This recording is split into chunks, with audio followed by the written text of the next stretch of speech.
como hemos visto desde el comienzo de año, las ciencias políticas y las ciencias económicas nos van a servir para estudiar los regímenes o las diferentes formas políticas, cómo se expresa la sociedad. En este periodo nos hemos centrado en Colombia. Hicieron el taller, bueno, hubo mucha gente que no hizo el taller, de Constitución Política, más o menos, un poquito más cercanos o lejanos de la Constitución. Pues, ¿no? ¿No han hecho ese taller?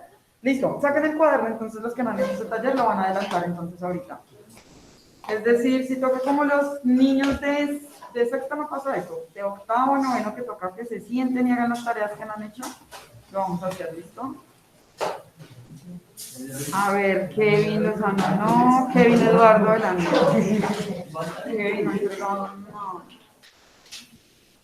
Constitución Política del 91, Kevin, tú no has entregado ese, necesito ver quién más, no, Francisca, ya lo entregaste. ¿Quién no ha entregado ese taller que es tan importante? Tú tampoco lo has hecho, por Dios. Andrés Felipe Saavedra, no tengo taller. Ángela Almanza Banda, no tengo taller. Daniel Camilo Cortés, no tengo taller. Joan Sebastián Daza Reyes, no tengo taller. Además me subí una tarea que no correspondía a mi clase.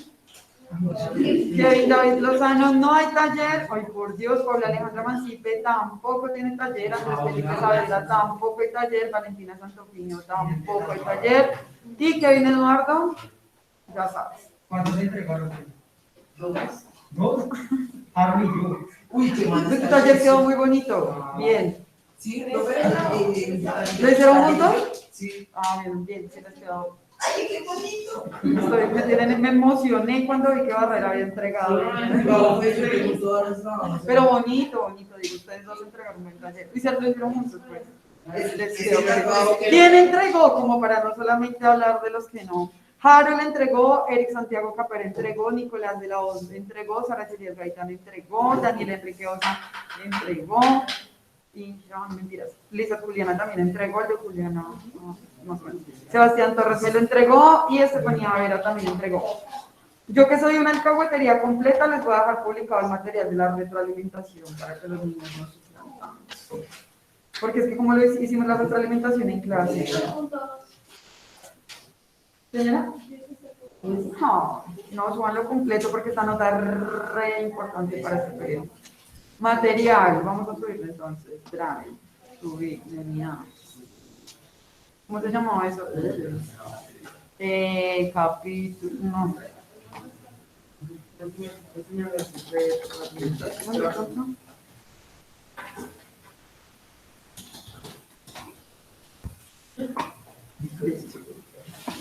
Miren, el taller va a quedar ahí colgado, les voy a publicar les voy a proyectar pantalla a las personas que están del otro lado. Fíjense, ahí está. Complete, ¿qué era la Constitución? Ahí está la respuesta. ¿Qué otro nombre recibe? Ahí está también. Diferencias, también las pusimos. Ahí está todas las respuestas, pues. Porfa, súbanle, no les voy a calificar con la misma nota. ¿Qué se siente? ¿Qué se siente? No ser parte del montón. Estamos avanzando.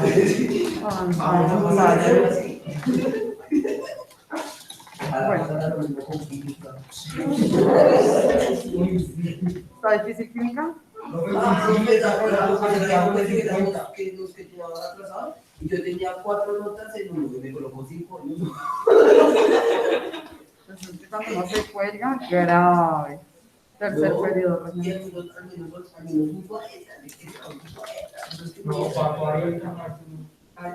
Luego, ¿qué nota les puso?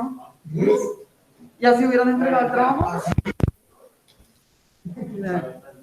No, por ustedes no puedo decir nada.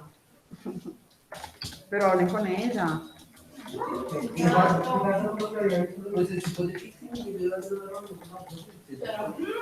Es que viejito como. Para que... Dicen, si yo soy una alcahuetería, yo no sé, ahí les dejo el taller, si no lo hacen.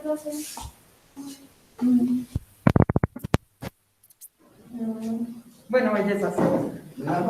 Ay, estábamos entonces en, bueno, nuestro primer periodo habíamos arrancado, y voy a tomarme el atrevimiento por toda la parte como de la introducción, que es la economía, la ciencia política. Me gusta que lo veamos todo como un embudo. Luego pasamos a aterrizarnos ya como sobre todo en la parte económica, vimos algunos aspectos de Colombia, pero en este periodo lo que más me interesa es que comprendamos la estructura del Estado moderno, pero sobre todo que lo aterricemos a Colombia.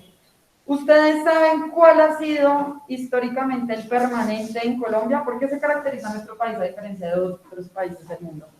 Si ustedes fueran científicos sociales, fueran politólogos y se dedicaran a estudiar, o sociólogos, no ociólogos, sino sociólogos, ¿ustedes cómo definirían a Colombia? Pues yo puse la constitución política más Uno y dos. estructurada, por como de la más estructurada, así que no se ha cambiado a pesar de estar en Latinoamérica. Listo. Harold nos habla de esto, de la constitución política. Dice que es una de las más estructuradas. ¿Se cumple o no se cumple? ¿Sí se cumple la constitución? Se ha cambiado muchas veces, bueno, a uno y las dos. ¿Ya? De Colombia, ¿qué dirían ustedes? ¿Cuál es la característica de Colombia? Por ejemplo, asuman como si ustedes fueran extranjeros y les dijeran, Por ser el bueno, país más cocaína, fauna y flora. No, está bien, de hecho quiero que toquemos el tema. Lo peor es que si cuando no vas a sacar una visa, lo primero que miran es eso. Que sea estudiado y eso para que no se vaya a pasar cocaína. No, ya está la gente estudiada, le pasa, es decir, yo conozco muchas personas que van a estudiar a México, Argentina y se quedan 3 meses en un, así sean académicos y lo que sea, es complejo. Pero aparte de la cocaína y todas estas cosas, ¿qué otra cosa? El café. El café, bueno, ustedes saben más. Shakira. Shakira y Carlos Vives. Shakira. ¿Todavía no representan? No, mamá sabía que era. No, ahora es la bichota, ¿qué pasa? Es característica. Sí, ya se ha reformulado un poco todo esto, pero bueno, los científicos sociales hablamos de periodo de larga y corta duración de violencia en Colombia. ¿Se han escuchado eso? Pensar en Colombia para otras partes del mundo es pensar en la violencia en Colombia. Siempre tenemos marcado eso. Por pobreza. Por la pobreza. ¿Por qué será que se genera la violencia? Y la palabra mágica que salió ahí fue pobreza. ¿Ustedes sabían que en Colombia el 98,7% de las tierras, es decir, de la totalidad de tierras del país, solamente son dueños del 1,8% de la población? Sí. Bien, ese punto es decir, no pierdan ese punto de vista, porque la división de la tierra y la propiedad de la tierra es lo que ha hecho que en Colombia exista esta guerra tan grande. Es decir, al haber una tan mala distribución de la tierra, y esto nosotros lo podemos referenciar con los terratenientes, los gamonales, bueno. Los políticos de Gamonales. Y punto seguido pensamos entonces en dos fenómenos, grupos sociales, o como quieran denominarlos, que se presentó en un gran conflicto que fue el paramilitarismo, porque es el paramilitarismo. Estos son los mismos, pues narcotraficantes y congresistas y paramilitares. Son lo mismo, son solo negocios. El paramilitarismo y las otras bellezas tropicales son lo mismo la guerrilla. No. ¿El paramilitarismo? No. Listo, no caigan en la trampa porque los medios de comunicación a veces tratan como de meter todo en el mismo paquete y no resulta ser así. Es más, yo he conocido gente de 60, 70 años que cree que son exactamente lo mismo, porque de repente no estamos pendientes de la historia de nuestro país. ¿En Colombia realmente existe una desigualdad? profesional y si colocan la cámara aceptable. Gracias, monitor. Se ha ganado el puesto de monitor. Yo estaba de que debería estar con la cachete. Ah, bueno, no es así. Todo irá por las notas.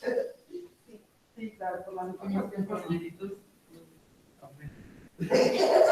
Listo. ¿Ustedes cómo van en serio? ¿Pueden ir adelantando ahí los que saben algo? Pues para eso. Listo, súper. Me avisan entonces. Para que aprovechen que los días se están visitando acá. Eso ha generado que Colombia se caracterice por una desigualdad social. Y la lucha sobre todo y la pugna ha sido por la tierra. Realmente tenemos una de las guerras más antiguas internas. Les explico, por ejemplo, los ejércitos en el mundo están hechos para cuidar las fronteras. Colombia es el único país en el mundo que tiene un ejército para pelear dentro de sus propios territorios. Se supone que el ejército debe estar parado en las fronteras para eliminar las guerras con otros países o para defender la soberanía, que es uno de los aspectos del Estado. Ayúdenme de atrás con esas vocecitas, por favor. Sin embargo, tuvimos una de las guerrillas más antiguas de más de 53 años de historia, era la más antigua de todo el continente y también del resto del mundo, y tenemos uno de los conflictos más viejos del mundo. Es decir, cuando la gente de las FARC firmó la paz hace como 4 o 5 años, ya no recuerdo bien, no fue el primer proceso de paz que se haya firmado. Es más, la Constitución de 1991 es resultado de un proceso de paz que se dio con el M-19, con el movimiento 19 de abril, cuyas características también era un movimiento guerrillero que estaba peleando por la distribución de la tierra. Realmente la desigualdad en Colombia es grandísima. Para que una niña en Colombia que vive en el campo colombiano, y digo una niña, es porque las mujeres tenemos mayor tasa de desigualdad dentro de la sociedad. Para que una niña en Colombia que haga parte de un área rural salga de la pobreza, tienen que pasar 33 generaciones. Estamos hablando más o menos de 250 años para que una niña pueda en Colombia salir de la pobreza. Por eso nosotras tenemos como este beneficio también, porque una niña en el campo no tiene acceso a la educación, no puede hacer una primaria a los 14 años. La venden por una vaca. La venden por una vaca a los 14 años, seguramente ya es esposa de un señor de 45, 50 años. A los 15 años ya tiene un hijo, a los 16 años ya tiene 2 hijos, y ahí para adelante pues hace parte de la servidumbre de la sociedad. Yo conozco, ¿Sí? y yo conozco mucha gente que yo por allá, yo estudiar, y dicen, no me gusta eso. Yo ya tengo mi esposo, yo ya tengo mi y yo les he hecho eso. Para Yo les he mantener hecho porque no estudias, porque no trabajas. porque no estudias, vamos a Bogotá. Consiguiéndole cupo. Porque no son como yo, como todos son como yo, son más bajos. Pero, o sea, yo sí les he dicho, ¿por qué? Porque ustedes. No, pues la verdad sí quería estudiar, pero me gusta más esto. Sí. Pero porque Bueno, sí. Es decir, culturalmente Colombia es un país muy conservador, pero bastante conservador. Todavía yo sé que a ustedes les echarán el cuento porque es normal en las familias, pero el sistema patriarcal, la cultura patriarcal se encuentra inmersa en todos los espacios de la sociedad, a tal manera que se nos mete un chip dentro de la cabeza. Entonces a las mujeres nos dicen, bueno, ustedes tienen que ser hacendosas, tienen que ser buenas mujeres, tienes que aprender a cocinar, a bailar, porque pues bueno, es decir, tienes que ser una mujer completa para cuando consigas un marido. Entonces a nosotros nos meten el chip en la cabeza de que tenemos que ser buenas, hacendosas, es decir, una mujer mala, que haga con su libertad lo que considere, pues definitivamente un marido no se va a poder enamorar de ella. ¿Y a ustedes qué les enseñan a los chicos? Les dicen, tienen que trabajar duro para poder mantener a la mujer de sus sueños. Es más, todos siguen como con el chip en la cabeza de que tengo que trabajar duro para poder tener esa cantidad de dinero y poder hacer feliz a esa. ¿Y señora? No pueden llorar, bueno, obviamente tenemos como todo ese esquema encima que les prohíbe a ustedes y los vuelve y los hace ser fuertes. Y les dice, ustedes tienen que trabajar. A las niñas nos dicen que tenemos que tener, digamos, son los roles sociales que son impuestos, que tenemos que tener. Bueno, primero que tenemos que estar lindas para el mundo, ¿no? Porque si no estamos lindas, entonces la estamos embarrando, nadie se va a fijar en ti si no estás bien. Entonces empieza como un consumo también alrededor del cuerpo, etcétera, etcétera. El tema de la maternidad, por ejemplo, es un tema bastante complejo porque es una maternidad que por lo general tiende a ser obligada también para las mujeres. Es decir, ejemplo ya personal, si yo llego y planteo que yo no quiero tener hijos, se me va todo el mundo encima. No llegan a considerar que pueden existir otras formas de construcción. Ahora, las niñas allá encima dejaron. Feministas, vamos a terminar rápido. No, pues se me hace terminar, que les hace ya mi cara. Hay formas de violencia. Hay violencias que comparto y otras que no. Y basta. No, pero se trata de abrir la discusión alrededor de eso. Y todo ese cúmulo de cosas suceden en Colombia mucho, porque como les digo, es un país godo, es un país conservador. Si acá nosotros en la ciudad, pues, vivimos todo el tiempo con eso, ahí, ¿cómo son las dinámicas en el campo? Entonces, démonos cuenta que la gran mayoría de nuestro país es rural también, es decir, así como el 98,7% de las tierras el 90% del país es rural, es decir, realmente las ciudades somos muy poquito. A decir verdad, el campo es el que predomina en Colombia y es en ese lugar donde estamos viviendo esas desigualdades. Lo cual ha hecho que hace más de 100 años, pues bueno, más de 100 años, estamos hablando más o menos de una violencia de larguísima duración desde hace 500 años, estoy hablando desde la invasión de los europeos hacia América. Todo arranca ahí, las desigualdades arrancan ahí con el tema del mestizaje, que los que vienen de España, los blanquitos, tienen más poder sobre los morochitos y los negritos, y que nosotros somos mejores que ustedes, y ahí empieza el zapeteco con toda esta situación. Con los comuneros, con Galán arranca todo eso y esa necesidad de independencia. El primer proceso de paz lo hicieron con Galán, con los comuneros, y estamos hablando más o menos de 1800, más o menos. Eso fue antes incluso del proceso de independencia, y los traicionaron también, un proceso de paz donde los traicionaron. Posteriormente, Guadalupe Salcedo también hizo un proceso de paz y lo traicionaron, y todas las guerrillas que han pasado por Colombia, que han pasado por proceso de paz, pues también han sido traicionadas por parte del Estado. ¿Qué es lo que han buscado en su mayoría? Buscar como una igualdad respecto a ello. Nos damos cuenta entonces de que esa desigualdad pues radia todos los escenarios del país, y yo le agregaría que aparte de violencia el país tiene un profundo problema de corrupción. A ver, jovencitos, ¿ustedes están informados de cuál fue la última perla del gobierno? Los 70.000 millones, ¿no? Ah, sí, que no es la policía, que le invirtieron los 70 millones a la policía, en vez de invertirla al pueblo colombiano, que con el que mejoraron con los uniformes, los vehículos y todo eso. Lo del Ministerio de las TIC, ¿sí lo vieron? Bueno, pues imagínense que iban a mandar a las escuelas rurales, esas escuelas donde los niños tienen que caminar 4 horas, luego tomar, no sé si han visto esas imágenes aterradoras de niños que tienen que cruzar ríos. Dios mío, si uno que es grande y a veces va como al campo y le toca caminar así como una horita por el medio de este, entonces se cansa. Esos chiquitos de 8 años, 10 años, que tienen que cruzar 4 o 5 horas, que a veces prefieren quedarse en las escuelas a dormir durante toda la semana y luego devolverse porque los trayectos son demasiado largos. Ahora, esas escuelas no tienen internet. Si acá nada más en el barrio se complique para tener buen internet, que les toca mandar el cable de por allá, de la licencia hasta acá, porque no hay internet. Ahora imagínense la realidad del campo colombiano. Pues es bastante jodido, sobre todo porque cuando el Ministerio de las TIC tiene la función de llevar el internet a esas áreas rurales, a esas escuelas, pues resulta que de toda la plática que era para eso, que eran más de 70.000 millones de pesos, terminaron invirtiéndolas en otras cosas. Entonces todo eso ha hecho que exista cierto cansancio en relación a eso. Ojo, en Colombia, antes, estamos hablando de 1900, de los 1900 más o menos, solamente se podía o existían 2 partidos. ¿Ustedes saben cuáles son esos partidos? Conservador y liberal. Listo. Unos son de qué color y los otros de qué color. Los rojos y los Listo. Conservadores y liberales.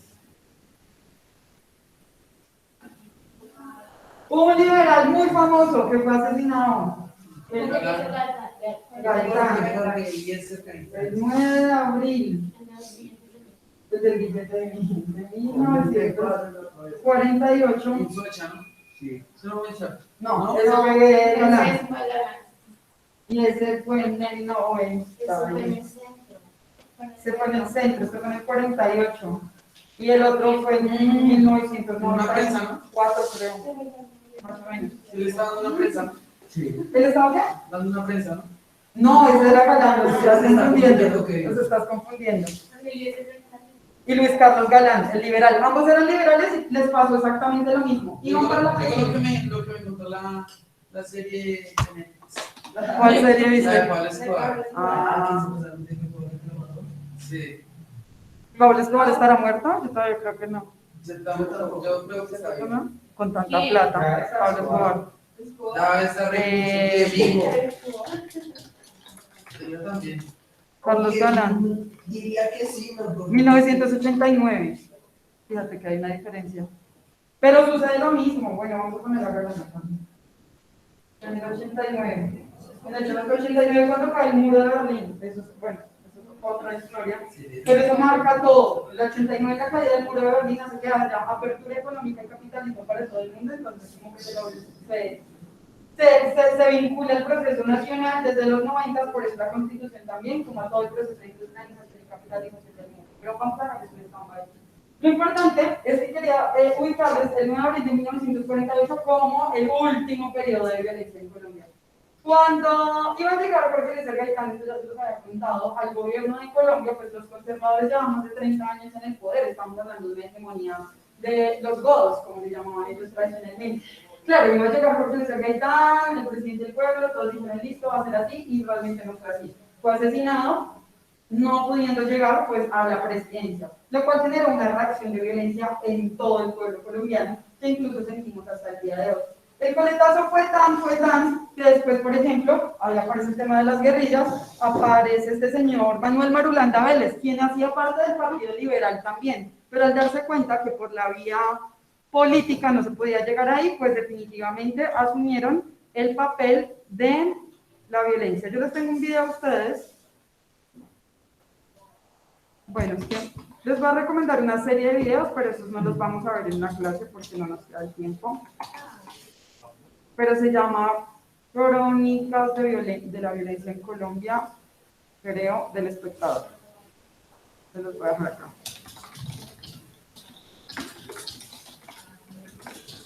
O de la historia de Colombia, es que no recuerdo bien. Mira, una Rochi, Alexandra Rochi. Esta no es fotógrafa, súper buena fotógrafa. Yo recomiendo la historia de ella.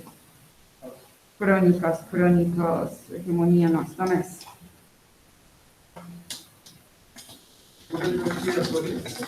Dime. La actividad se llama Colombia Vive. ¿Constitución política de 1991? Sí. Sí, Constitución Política de 1991. Por favor. Listo, es este documental, es que esto dura 3 horas. Pero está todo, o sea, en serio, ustedes saldrían súper. Tengo uno de 3 horas, tengo uno de 20 minutos, ¿qué hago con ustedes? Ustedes. Pero si me prometen que le van a poner atención porque es muy bueno, de verdad es muy bueno. Vamos a poner este. Vamos a arrancar con este video, espero que la gente que está del otro lado me esté escuchando, esté viendo. Miren, no se llama nada de violencia, se llama resistencia. Yo por esa es muy bueno, de verdad, muy bueno. Bueno, vamos a aprovechar el tiempo, me gusta este porque es de un periódico, digamos que tiene como toda la veracidad del caso, entonces voy a apagar el micrófono, si alguien tiene alguna duda, reclamo, sugerencia, si alguien falta por el tema del taller, háganlo ahora.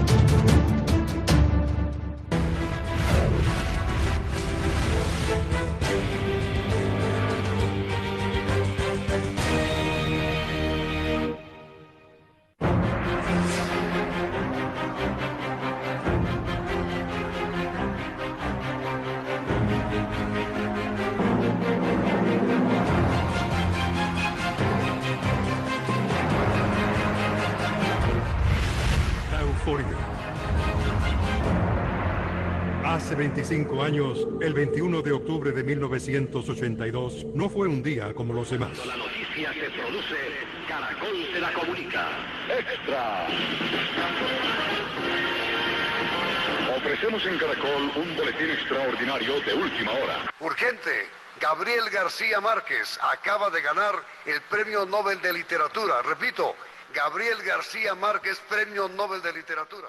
Gabriel García Márquez es un autor maravilloso. Desde el primer día que lees ya 100 años de soledad ya te mueres. Yo aprendí a leer con García Márquez. 100 años de soledad definitivamente es la gran novela de este siglo que termina. Cuando yo leí 100 años de soledad, ¿no?, que fue el primer libro que leí de él, adolescente, pues te marca. Para mí es fantástico. Como las historias son, como parecen de otro mundo, pero si te pones a pensar son de este. Gabriel García Márquez es el mejor escritor de lengua castellana del mundo. Todavía no he tenido tiempo de sentir nada. Después vinieron tantas llamadas telefónicas que no he tenido tiempo de reflexionar muy bien. Necesito 2 o 3 minutos para reflexionar qué es lo que debo sentir. Señor García Márquez, ¿estará usted en Estocolmo? Espero que sí. En Guayabera. ¿No se va a vestir de pingüino? Bueno, el traje obligatorio es el frac.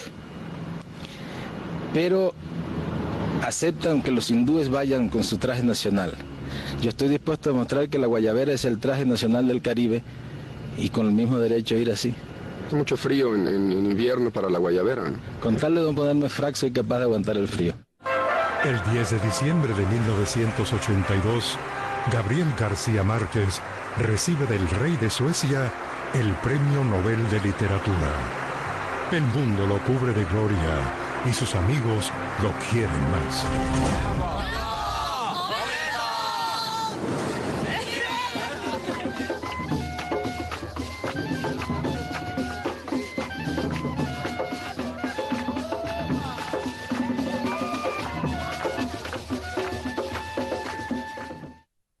Si yo volviera a nacer, hacía todo exactamente lo mismo, salvo una cosa. No me iría de Colombia tanto tiempo. Siempre he pensado que si me hubiera quedado de juez municipal de Aracataca, no habría hecho nada de nada, pero sería completamente feliz. Un año después de obtener el premio Nobel, Gabo regresa a su tierra natal, Aracataca. Ese Gabriel García Márquez, un ídolo de Colombia, que ha puesto su nombre en alto, con su novela de historia, que ha puesto su nombre en alto, con su novela de historia.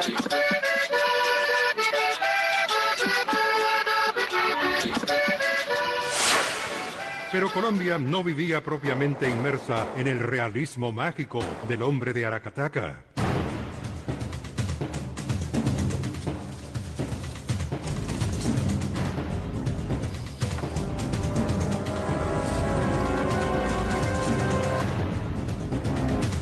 La década de los 80 es de una enorme expansión subversiva. Los frentes guerrilleros proliferan a lo largo y ancho de la nación.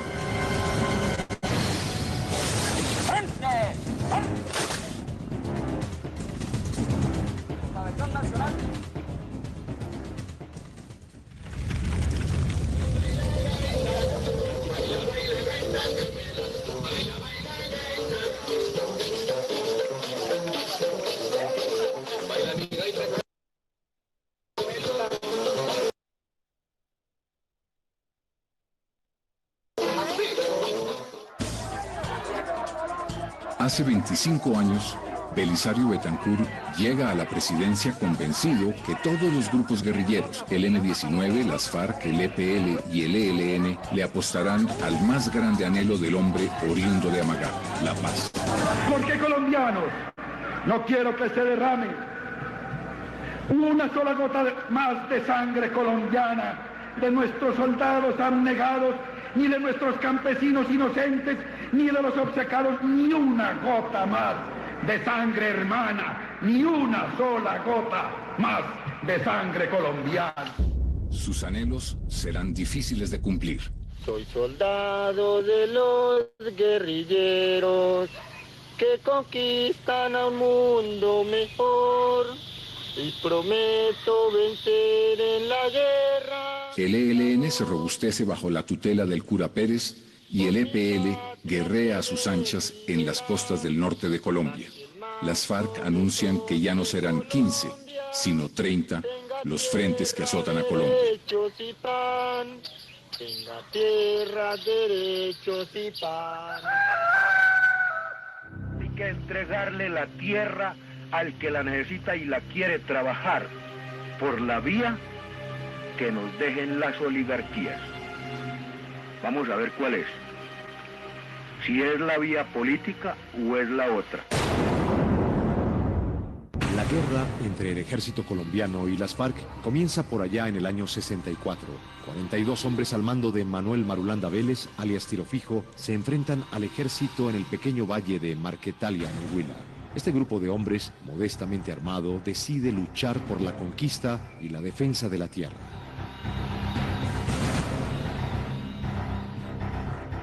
La mayoría de estos campesinos proviene de las antiguas guerrillas del sur del Tolima. En el comienzo de la resistencia solo hay 20 fusiles antiguos y unas cuantas escopetas, revólveres y pistolas. Poco a poco, el número de armas y de combatientes crece.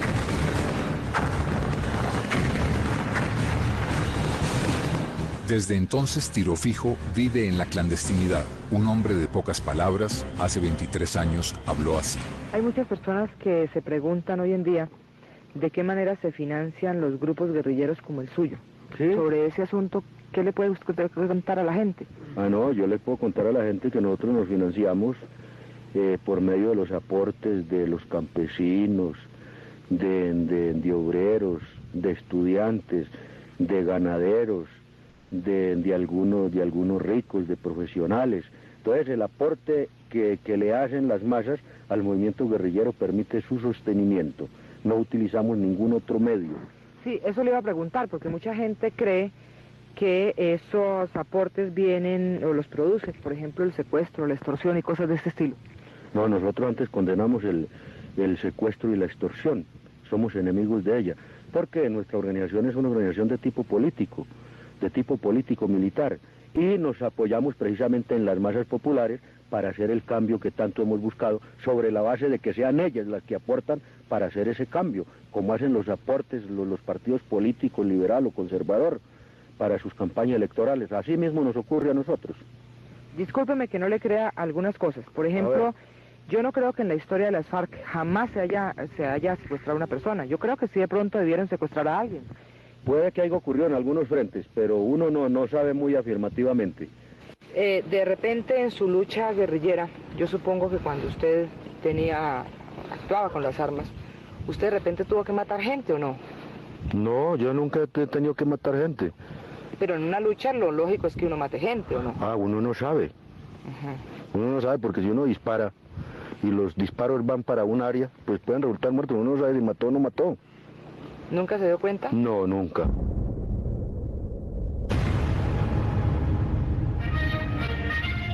¡Nuestro país sepa! ¡Que no nos acobarden las agresiones! ¡Que nuestro país sepa! ¡Que con dignidad hemos llegado hasta aquí! ¡Y con dignidad derrotaremos hoy y siempre a los enemigos de Colombia y a los enemigos de la paz!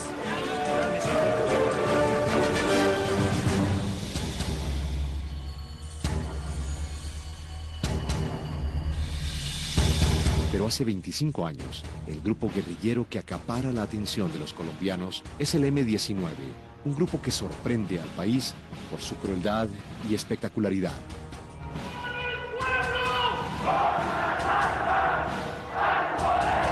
En 1982, el M-19 pasa por un mal momento. La mayor parte de sus cabecillas cae en manos del ejército y es sometida al llamado juicio del siglo, en la cárcel Picota de Bogotá. A 8 siglos de cárcel son condenados 120 guerrilleros del M-19, que no pagan sus penas, ya que se ven beneficiados por una ley de amnistía aprobada por el Congreso durante el primer semestre del gobierno Betancur. Hoy en Colombia hemos avanzado por medio de la amnistía a facilitar caminos de diálogo. Pensamos que lo que hay que profundizar son esos caminos de diálogo. La Comisión de Paz está hecha para eso. Mi nombre es José Olmedo Marín González. Me acojo a la amnistía porque esto es un logro que ha tenido todo el pueblo colombiano. Mi nombre es Raúl Vargas. Me acojo a la amnistía porque es un estado de garantías para el pueblo colombiano. Los contactos entre el gobierno y la guerrilla producen en Casa Verde, la sede de las FARC en las montañas, un anuncio sorprendente. Refrendamos con nuestras firmas la política de cese al fuego, tregua y paz adelantada por el secretariado y ordenamos a todo el movimiento cesar el fuego con el adversario el día 28 de mayo de 1984 a las 0 horas para dar comienzo a un periodo de prueba y tregua de un año. ¡Hacia arriba!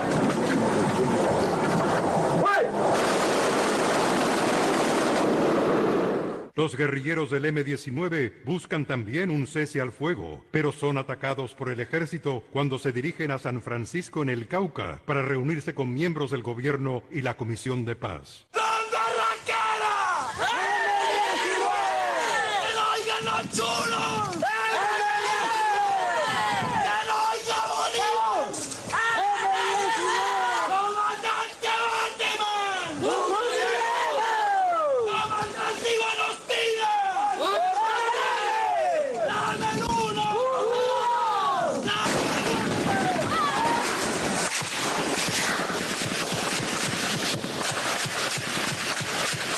¿Leyeron?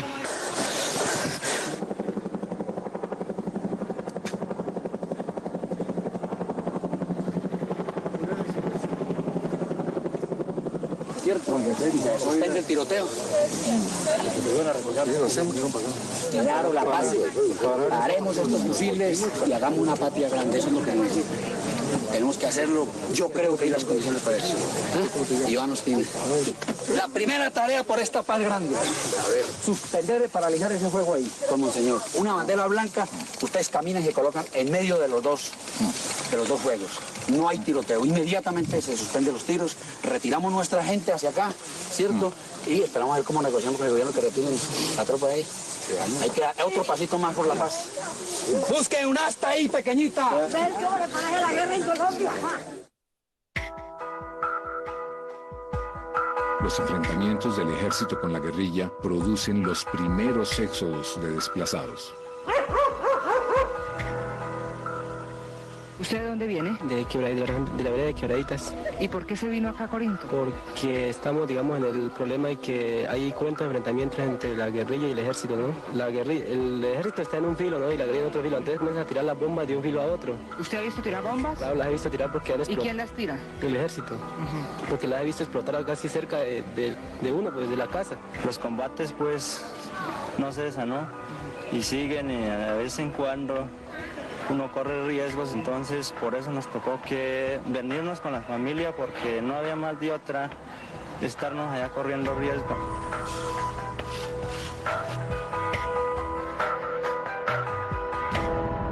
Un mes después, el gobierno y el M-19 anuncian el cese al fuego. A partir de esta hora 0:01 de la tarde, los hombres, los comandantes, los oficiales, toda la plantilla de combatientes del M-19 no harán operaciones ofensivas.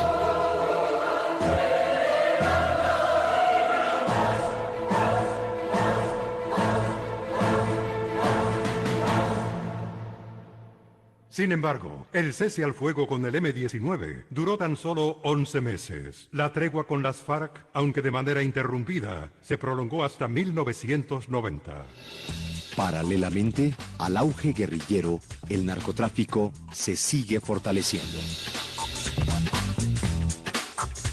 El narcotráfico en Colombia comienza con la marihuana durante los años 60. La mata de marihuana crece aproximadamente hasta 3 metros con 50 centímetros y es considerada por los expertos en que es de la mejor calidad y la que más demanda tiene en los Estados Unidos.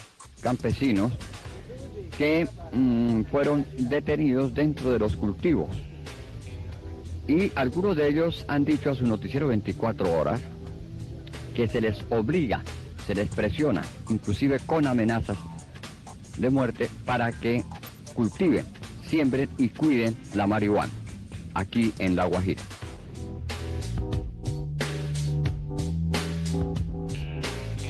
En los años 80, la otrora llamada bonanza marimbera llega a su fin. Durante años, miles de toneladas de marihuana son cultivadas y bajadas de la Sierra Nevada a lomo de mula. Se trata de la captura de un gigantesco cargamento de marihuana que era bajado por las trochas de la Sierra Nevada en estas mulas, un total de 125 mulas. Lógicamente las personas que venían con este cargamento han sido privadas de la libertad, pero los capos, los verdaderos dueños del negocio, siguen libres. ¿Y cuánto le pagan por eso? ¿Cuánto le pagan? Eso pagan 5.000 pesos por mula.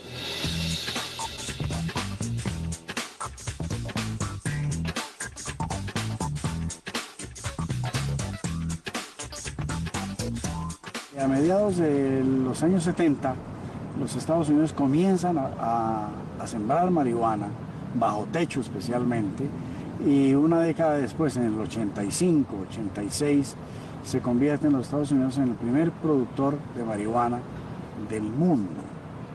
Pero esto coincide con un cambio generacional de los consumidores.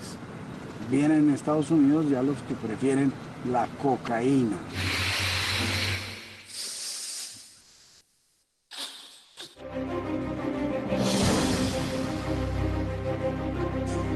Un joven negocio empieza a florecer en miles de hectáreas del territorio patrio. La euforia que produce la cocaína logra engendrar el mayor negocio ilícito de la historia.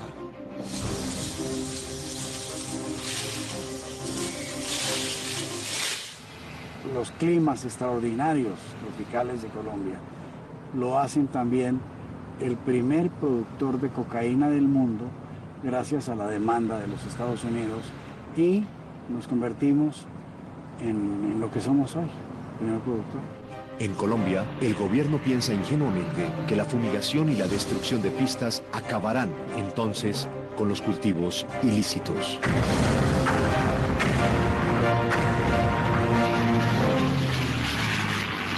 Paralelamente, grandes extensiones de amapola son sembradas en el sur del país. Nace así otra pesadilla, el tráfico de heroína. Un gramo de eso vale 700 pesos. En realidad usted puede ver aquí cómo han depredado montes legendarios, cómo están perjudicando el ecosistema.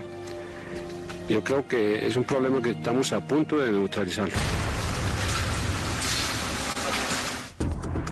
Las operaciones son controladas por una mafia naciente, dueña de enormes flotillas de aviones y armada hasta los dientes, como lo demuestran los decomisos de armas que compartirán más tarde con grupos irregulares por todo el territorio nacional.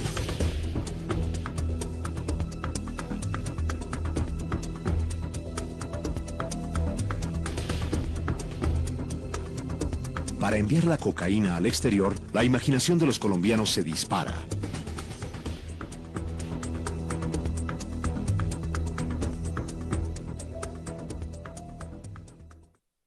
Coronar. El verbo coronar cambia de significado. La euforia llega a los Estados Unidos.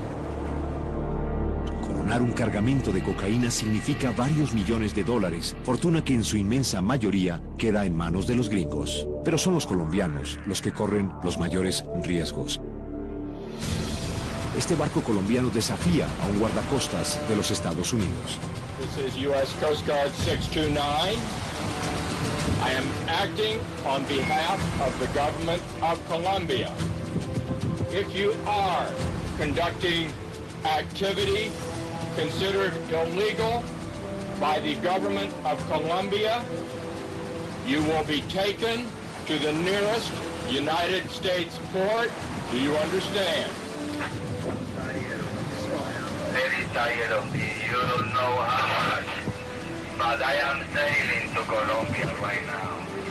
You can talk with my government. I am sailing there. I do not desire to destroy your vessel. If you choose to stop at this time, I will not fire at all. There is no sense in risking possible injury to crew members on your vessel. I am going to have to fire into your vessel. I will be firing into the after part of your vessel. I encourage you to have all personnel forward of the pilot house. You understand? You will go with me to Colombia, and you will see what I have on my ship, and you will see that I don't have any crime, but I can't stop to you, Captain. I'm sorry.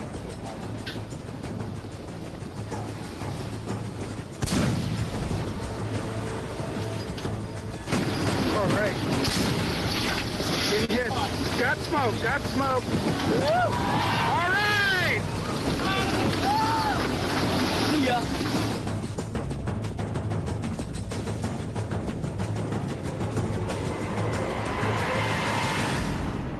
The Drug Dealer, el vendedor de drogas.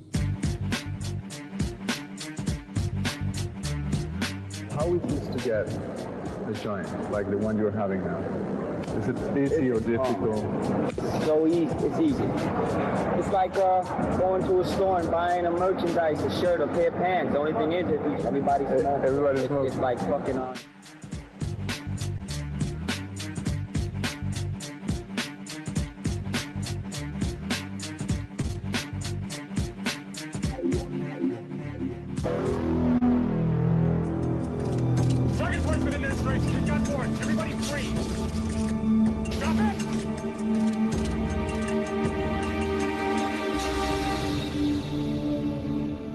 ¿Cómo? ¿Qué droga es fácil de conseguir? Cualquiera.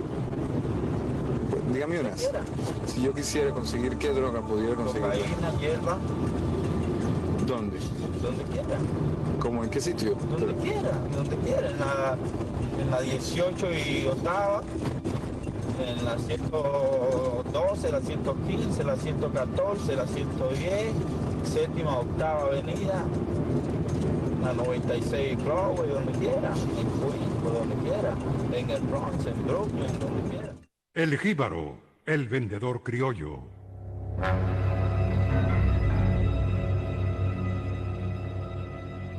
Mazujita, tengo perica, tengo marihuana, pepa si quiere. ¿Pero a cómo? Vea, tengo bolsitas de 5.000 pesitos, muy buenas, vea, a 5.000 pesitos estas bolsitas.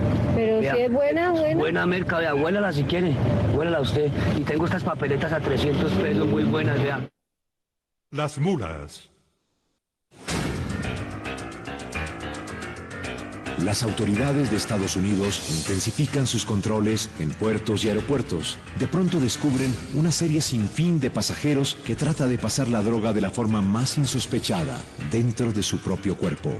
Las mulas, antes de viajar, ingieren decenas de preservativos repletos de cocaína. Mira pues. Ay, puje, ya, adentro. De una, tragó. Camine, no hay que ir, camine. Por ahí ya le echó poco aceite. Está seca. Vamos para la última, hermano. De una, tragó. Bajó. Sí, camine, pues. Sí, bajó bien. Y hasta lo inimaginable ocurre. Cirugías temporales de alto riesgo se convierten en el método más original y peligroso para burlar las aduanas. Me llamo Sabrina Carucci, nací en Suiza, soy italiana, vivo en Canadá. Me cogieron aquí al aeropuerto El Dorado con 4.8 kilos de cocaína. Estoy pagando toda mi condena en esta cárcel, 5 años y 4 meses. Nos echan en pantalla a las chiquiticas, a las mulas, a los 3 kilos, a los 2 kilos, a los 50 gramos. Nosotros somos las delincuentes. 4.8 kilos, El Dorado, nos hacen una propaganda impresionante. Detrás de nosotros, paramilitares, guerrilla, hasta el gobierno. No, vamos a coger 4 mulas. ¿Qué es eso? ¿Eso es narcotráfico? No, yo soy la chiquita que va con 4 kilos. No soy la grande, o sea, el capo. Lejos, si no, no estaré aquí. 4 hombres fueron encausados ante un magistrado federal en la ciudad de Boston después que las autoridades decomisaran 1,5 toneladas de cocaína colombiana durante el fin de semana. Los frecuentes decomisos en Estados Unidos, pero sobre todo en Colombia, hacen creer que la lucha se está ganando.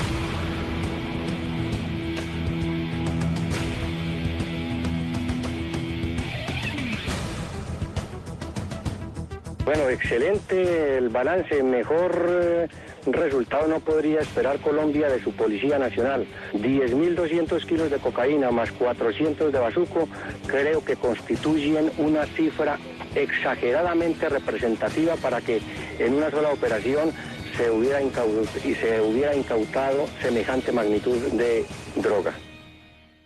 Los mágicos.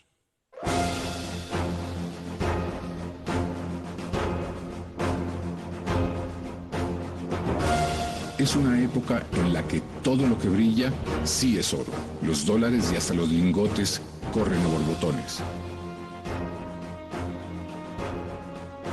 Los narcotraficantes ingresan tranquilamente en la vida nacional sin problemas y a todos los niveles. Aparecen los mágicos, rechazados y aceptados en muchos rincones del país.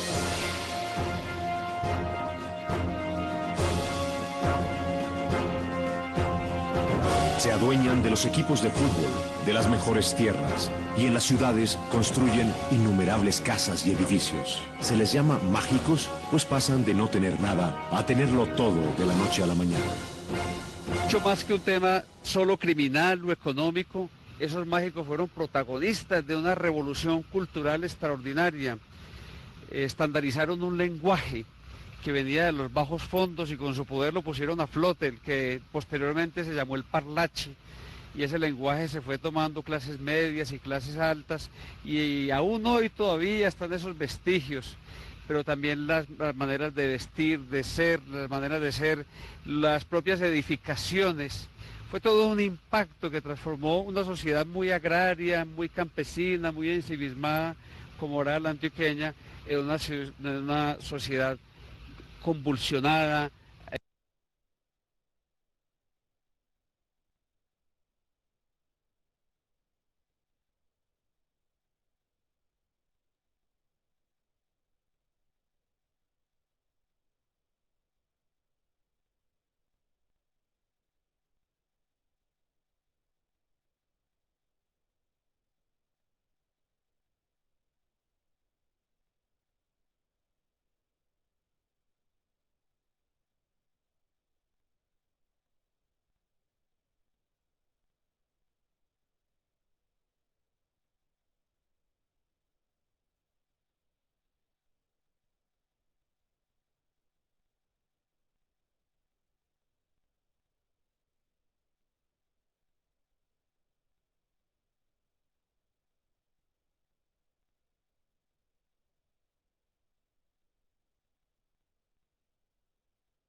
Vida, ¿será que se les fue el internet?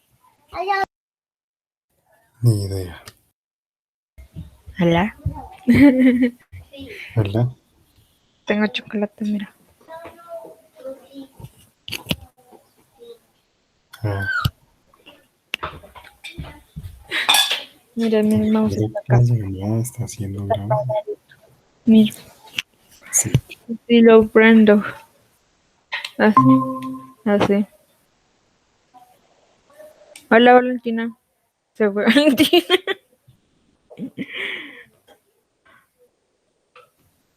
Pues sí. Es que ni deberíamos tener la llamada. Ninguno. Esa ni en matemáticas ni en física ha entrado. Yo creo que se les fue el internet. Pues ni idea.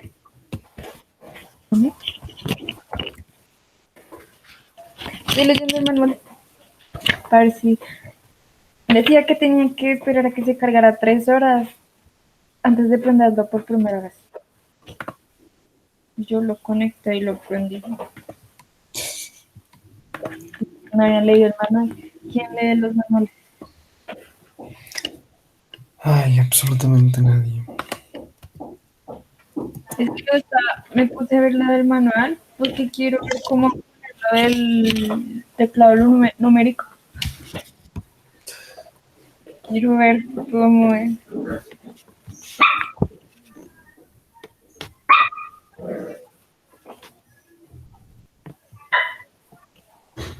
¿Qué haces? Nadita. ¿Y tú? Aquí esperándolo de eso. Ah, ya entró por matemáticas.